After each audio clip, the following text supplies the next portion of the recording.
Magandang araw sa lahat! If you continue watching this video, you will learn the Tagalog of days of the week. The days of the week in Tagalog is mga araw ng linggo or mga araw sa isang linggo. Before we begin, let's translate the Tagalog of week. Tagalog of week is linggo. Let me pronounce it by syllable. Linggo. Linggo. Important points to remember here.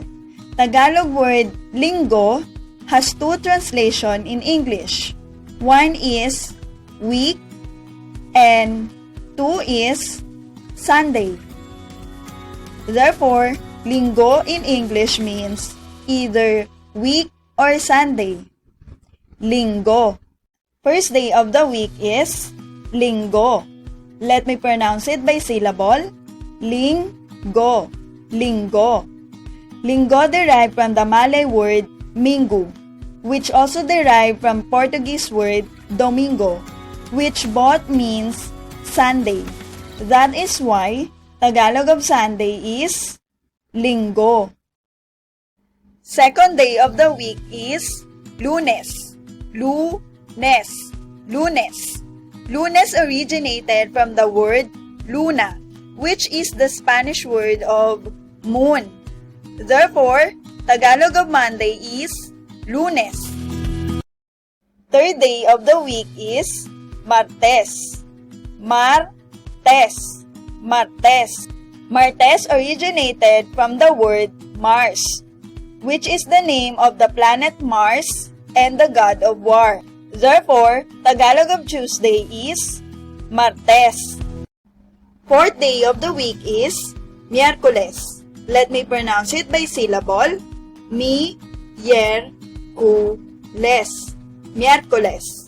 In conversational level, most native speakers pronounce Miyerkules without the sounds of letter I between M and Y. Normally, we just combine the sounds of M and Y and make the sound Miyerkules. Additional information: Miyerkules originated from the word Mercurio, which is the Spanish name of planet Mercury. Therefore, Tagalog of Wednesday is Miyerkules. Fifth day of the week is Huwebes. Let me pronounce it by syllable.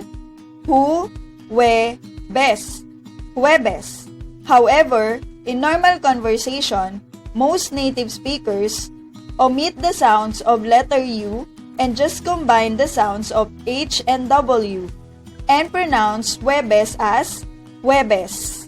Additional information: Huwebes originated from the word Jueves, which means in Spanish, day of planet Jupiter. Therefore, Tagalog of Thursday is Huwebes. Sixth day of the week is Viennese. Viennese. Viennese. Just like in Miyerkules and Huwebes, most native speakers pronounce Viernes by omitting the sounds of letter I and just combine the sounds of B and Y. Viernes. Again, Viernes. Additional information: Viernes originated from the word Viernes, which is the Spanish name of planet Venus. Therefore, Tagalog of Friday is Viernes. Seventh day of the week is Sabado. Sabado. Sabado.